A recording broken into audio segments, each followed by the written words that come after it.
Assalamualaikum warahmatullahi wabarakatuh. Hai para molor alias movie lover, berjumpa kembali di channel Agna Movie. Kali ini saya akan merangkum alur film Jeepers Creepers 3 yang merupakan lanjutan dari film Jeepers Creepers yang pertama dan kedua.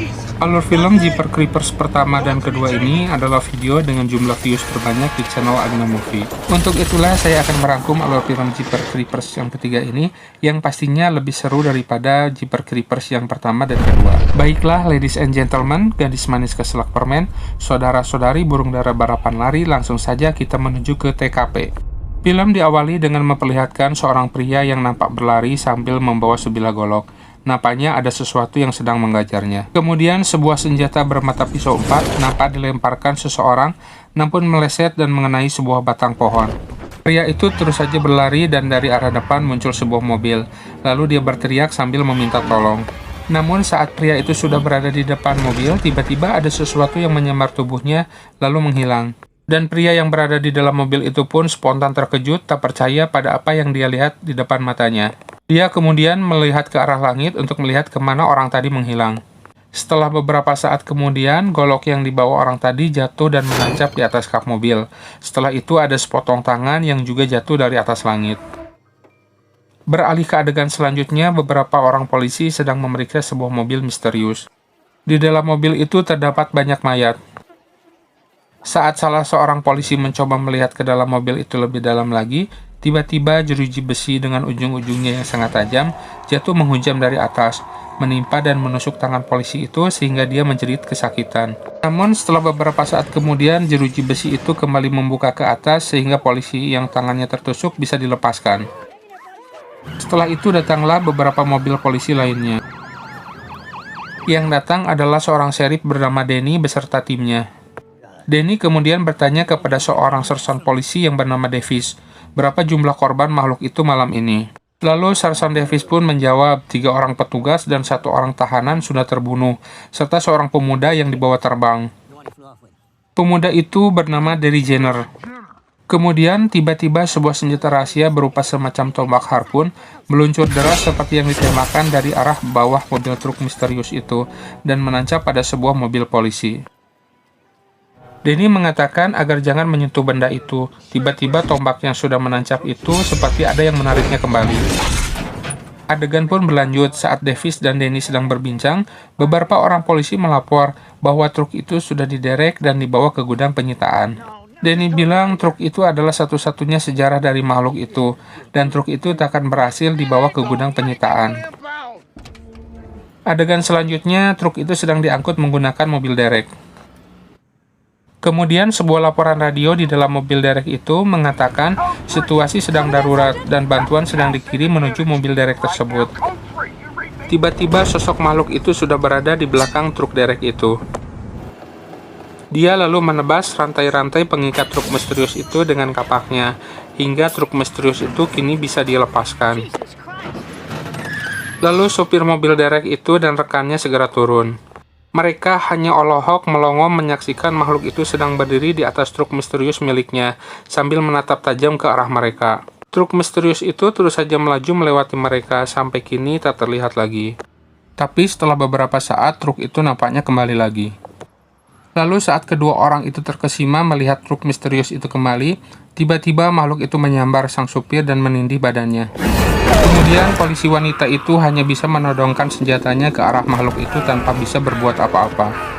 Lalu makhluk itu menatap tajam polisi wanita sambil menyeringai dan memberi sebuah isyarat dengan tangannya agar polisi wanita itu tidak macam-macam dengannya. Kemudian makhluk itu pun terbang membawa sang supir dengan mencengkeram badannya. Polisi wanita itu pun hanya melihat kejadian itu di depan matanya tanpa bisa berbuat apa-apa. Adegan berlanjut, seorang wanita tua yang bernama Galen sedang berbicara dengan seorang pria yang ternyata adalah anaknya yang bernama Kenny, yang sudah tewas dimangsa makhluk itu. Kenny mengatakan bahwa makhluk itu akan segera kembali, lalu Galen pun bertanya kenapa dia akan kembali. Kenny lalu mengatakan karena ada bagian tubuhnya yang tertinggal dan terkubur di sana. Bagian tubuh itu adalah bagian dari rahasia makhluk itu dan makhluk itu akan mengambilnya kembali.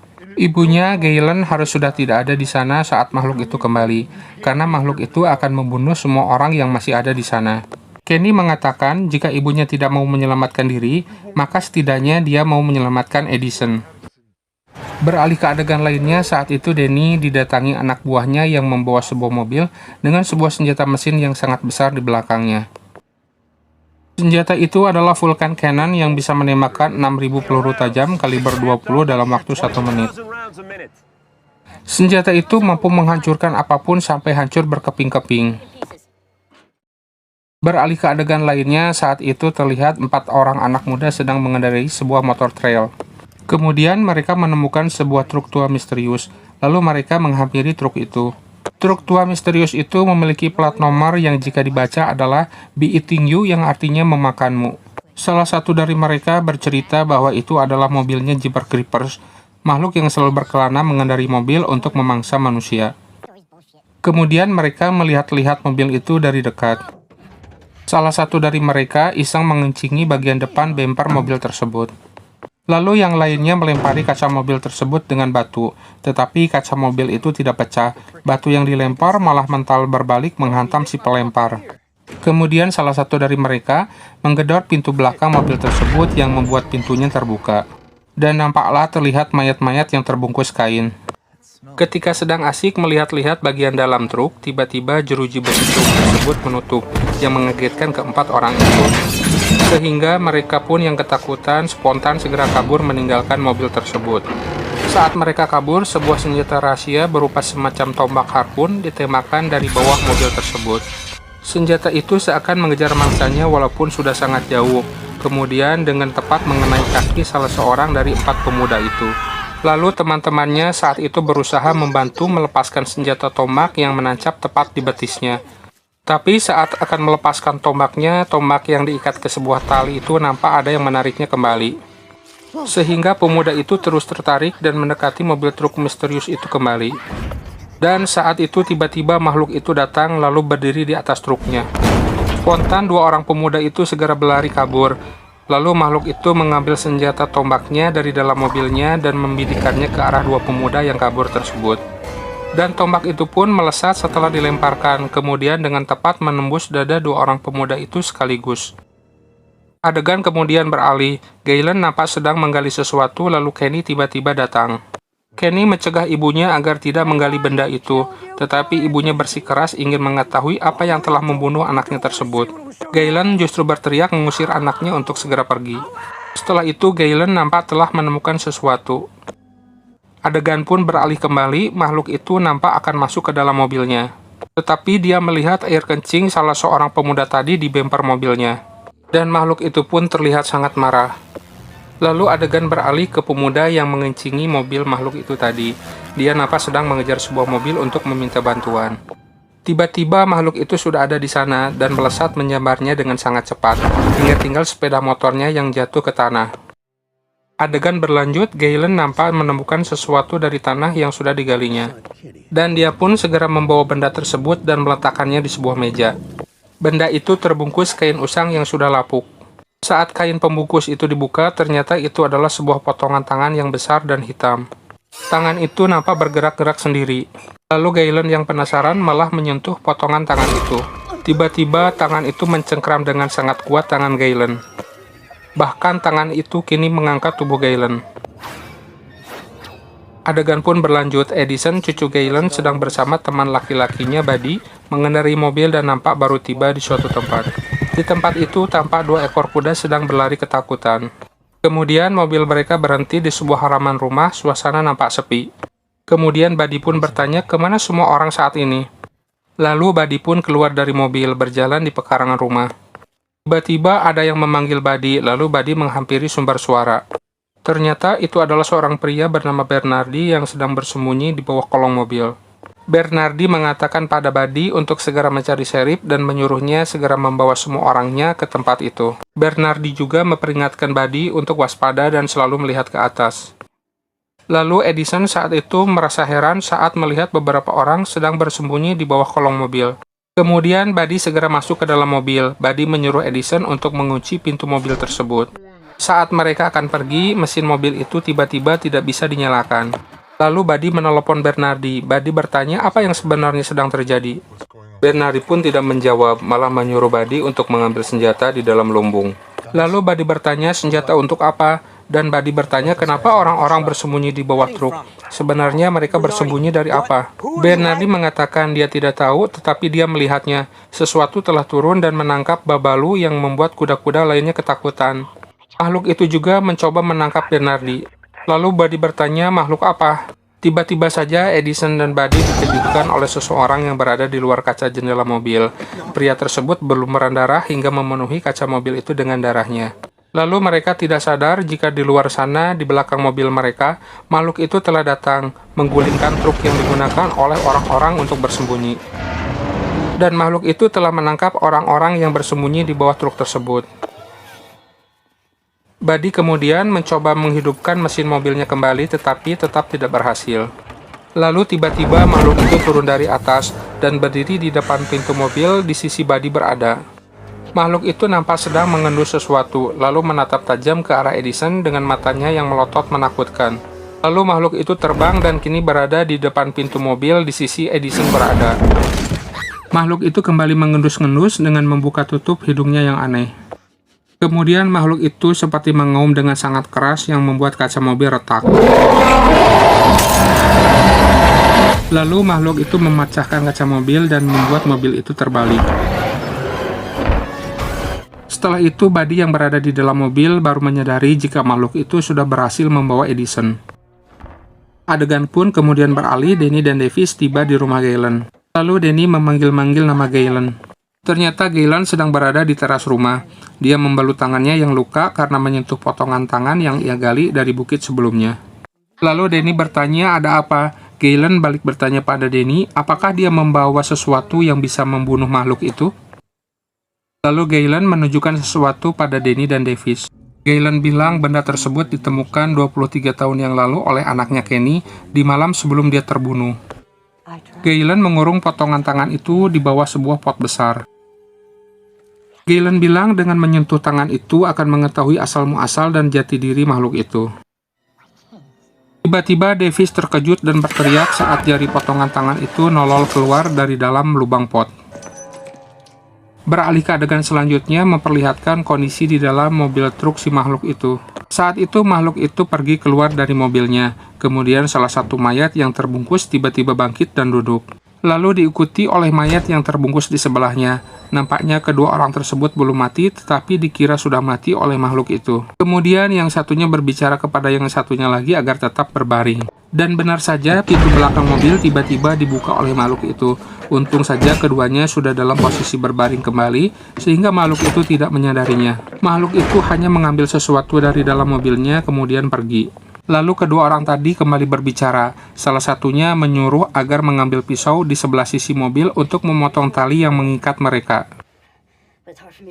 Akhirnya salah seorang berhasil melepaskan diri dari kain pembungkusnya. Ternyata dia adalah Edison.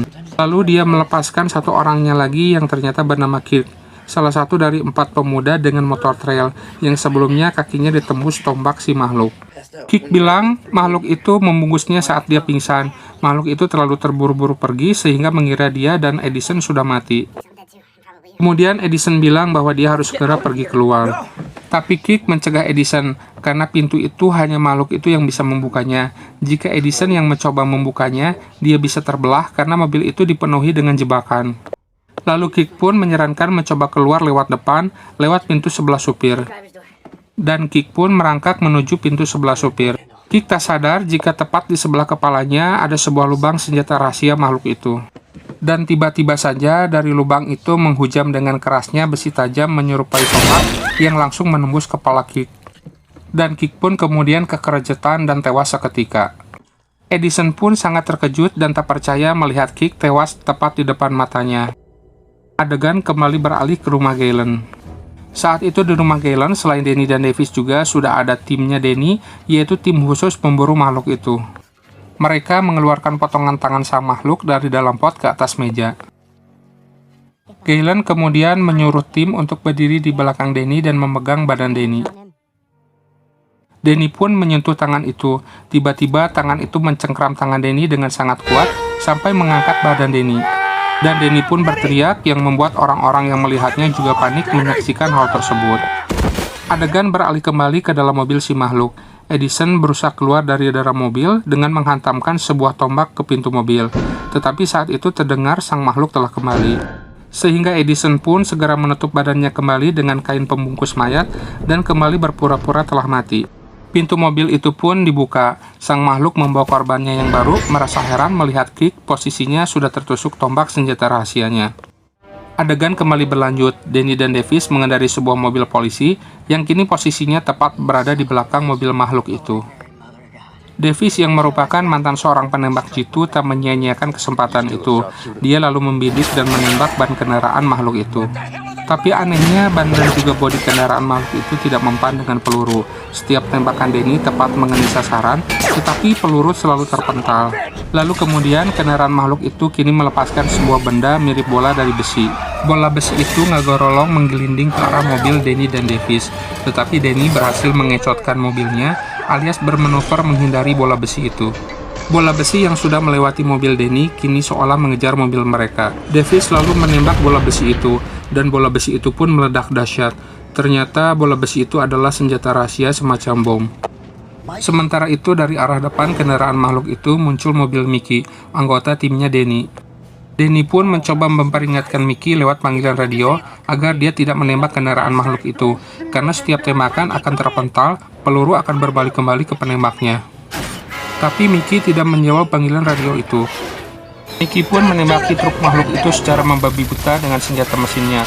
Alhasil setiap peluru mental dan malah menembus badan Mickey dan rekannya yang mengemudikan mobil. Tak cukup sampai di situ, mobil makhluk itu kemudian melepaskan bom bola besinya yang tepat menghantam mobil Mickey hingga meledak. Dan satu bom bola besinya lagi menghantam mobil yang dikemudikan Danny hingga meledak dan mobil terguling-guling. Untunglah Davis selamat. Davis mencoba membangunkan Danny yang nampaknya pingsan. Lalu Davis melihat kendaraan makhluk itu mendekat. Dan Danny saat itu mulai siuman juga melihat mobil makhluk itu datang. Danny kemudian segera memberi Davis senapan. Kemudian makhluk itu keluar dari dalam mobilnya dan menghampiri Davis dengan menggenggam sebuah kapak. Davis pun menembaki makhluk itu, tetapi makhluk itu tetap berjalan. Tembakan Davis hanya mengenai topi makhluk itu. Lalu makhluk itu melemparkan senjata rahasianya yang tepat menghantam senapan Davis, hingga Davis pun terpental ke belakang. Ternyata senjata makhluk itu tepat mengenai ujung moncong senapan Davis, hingga moncong senapan itu pun terbelah. Makhluk itu makin mendekati Davis. Davis pun mencabut pistol di pinggangnya dan bersiap akan menembak makhluk itu. Saat makhluk itu kian mendekati Davis, Danny memanggil makhluk itu untuk mengalihkan perhatiannya. Dan kini makhluk itu teralihkan perhatiannya. Makhluk itu berlari ke arah Danny. Sementara Danny sudah bersiap dengan senapan mesin yang sebelumnya digunakan oleh Mickey. Senjata itu ternyata macet setelah tadi mobilnya terguling. Makhluk itu berlari kian mendekati Danny. Saat makhluk itu melompat ke arah Danny, senapan mesin itu berhasil Danny tembakan ke arah makhluk itu. Setiap tembakan mengenai dan menembus tubuh makhluk itu, tetapi nampaknya tembakan itu sama sekali tidak berpengaruh apa-apa. Makhluk itu tetap berhasil menerjang tubuh Danny. Lalu Davis melihat makhluk itu pergi sementara kapaknya sudah menancap di kepala Danny. Davis pun segera kabur meninggalkan tempat tersebut. Adegan berlanjut, saat itu Edison masih berada di dalam mobil sang makhluk. Kemudian Edison mendengar sang makhluk telah kembali. Dia pun segera menutup kembali badannya dengan kain pembungkus mayat. Makhluk itu pun membuka pintu mobil dan masuk ke dalam mobil. Dan tiba-tiba, makhluk itu membuka kain yang menutup badan Edison. Rupanya sang makhluk sekarang baru mengetahui bahwa Edison masih hidup. Makhluk itu lalu mengendus-ngendus badan Edison. Kemudian makhluk itu mengambil pisau untuk membunuh Edison. Edison pun spontan bergerak ke sebelah kursi supir untuk menghindar. Makhluk itu kini menindih badan Edison. Dan tiba-tiba, kepala makhluk itu tertembus senjatanya sendiri hingga menjerit keras. Kemudian makhluk itu melotot sampai matanya copot. Edison pun tak menyia-nyiakan kesempatan itu, apalagi saat itu dia melihat pintu mobil terbuka. Edison segera melompat keluar dari dalam mobil, dan sebuah senjata rahasia makhluk itu yang lainnya, yaitu jeruji besi tajam menghujam keras dan mengenai sepatu Edison. Lalu makhluk itu nampaknya sudah berhasil melepaskan diri dari senjatanya sendiri yang menembus kepalanya. Kemudian dia mengejar Edison keluar dari dalam mobil. Tapi makhluk itu terjatuh dari mobil karena keseimbangannya terganggu akibat kepalanya yang sudah tertembus besi tajam. Lalu makhluk itu kembali berlari mengejar Edison. Dia meloncat dan membentangkan sayapnya dengan maksud untuk terbang, tetapi dia malah kembali terjatuh karena sayapnya kini tinggal sebelah yang bisa terbentang. Kemudian makhluk itu melemparkan senjatanya. Edison yang berlari pada saat bersamaan terjatuh karena tersandung batu, justru malah selamat karena senjata makhluk itu hanya menebas sedikit dari rambutnya. Makhluk itu sangat geram melihatnya, kemudian dia segera menuju mobilnya untuk mengambil senjatanya yang lain. Makhluk itu kini membidikkan tombaknya, tetapi matanya sebelah kanan sudah copot di saat kepalanya tadi tertembus senjatanya sendiri. Kemudian tombak itu dilemparkannya. Dan ternyata tombak itu pun meleset hanya menancap di sebuah pagar kayu. Makhluk itu masih mengejar Edison, kali ini dia berlari dan menggenggam sebuah kapak. Tiba-tiba dari arah belakang makhluk itu muncul sebuah truk besar dan menabrak makhluk itu dengan sangat keras hingga makhluk itu terpental, kemudian tubuhnya menghantam aspal. Supir truk itu pun kemudian keluar dari dalam truknya dan terlihat shock, kemudian dia mencoba menghubungi seseorang dengan teleponnya. Saat itu lalu makhluk itu menyamar tubuh sang supir truk. Adegan kemudian berlanjut. Mobil makhluk itu kini baru tiba di suatu tempat. Kemudian makhluk itu menuju ke sebuah bukit. Dia menghampiri potongan tangannya yang tersimpan di tempat itu. Ternyata di tempat itu tangannya sudah ditancapkan sebuah paku besar dan di bawahnya terdapat tulisan, "Kami sudah mengetahui jati dirimu." Makhluk itu pun spontan terlihat sangat marah. Lalu dia mengambil potongan tangannya lalu menghancurkannya. Kemudian dia berteriak sekeras-kerasnya yang membuat banyak burung gagak berjatuhan dari atas langit. Sementara itu, Edison terus saja berlari. Dari kejauhan muncul sebuah mobil. Edison pun kemudian bersembunyi karena takut itu adalah mobil dari si makhluk. Saat Edison bersembunyi, ternyata itu adalah Buddy dan neneknya Galen yang memang sedang mencarinya. Akhirnya Edison pun bisa berjumpa kembali dengan neneknya Galen dan Buddy. Dan film pun tamat. Pamamat makan peuteuy tamat euy. Di akhir film memperlihatkan Buddy berpisah dengan Edison karena akan mengikuti sebuah pertandingan olahraga. Buddy mengenakan jaket kuning, jaket tim olahraga sebuah sekolah. Kemudian sebuah bus sekolah pun terlihat menjemputnya. Jika kita lihat pada alur film sebelumnya yaitu Jeepers Creepers 2, makhluk itu menyerang sebuah bus sekolah yang di dalamnya adalah anak sekolah yang baru mengikuti sebuah pertandingan olahraga dan jaket mereka sama persis seperti apa yang digunakan oleh Buddy. Jadi bisa disimpulkan, jika berdasarkan alur ceritanya, maka urutan film berdasarkan cerita adalah Jeepers Creepers yang pertama, kemudian Jeepers Creepers yang ketiga, kemudian Jeepers Creepers yang kedua. Film ini juga menjadi anti klimaks dari cerita sebelumnya. Kisah makhluk ini masih belum berakhir. Makhluk ini tidak bisa dibunuh, tidak bisa dikalahkan, bahkan menggunakan senjata mesin berkaliber besar sekalipun. Bahkan mobilnya pun memiliki fitur-fitur senjata aneh dan tidak mempan dengan peluru. Jadi penasaran juga nih, jika kita berandai-andai, apakah makhluk ini juga kebal dari jarum suntik aboket? Apakah makhluk ini membaca mantra wasi-yowasi sehingga kebal dari peluru? Kita tunggu saja film kelanjutannya. Dan akhir kata, Mang Pian bersih-bersih, sekian dan terima kasih.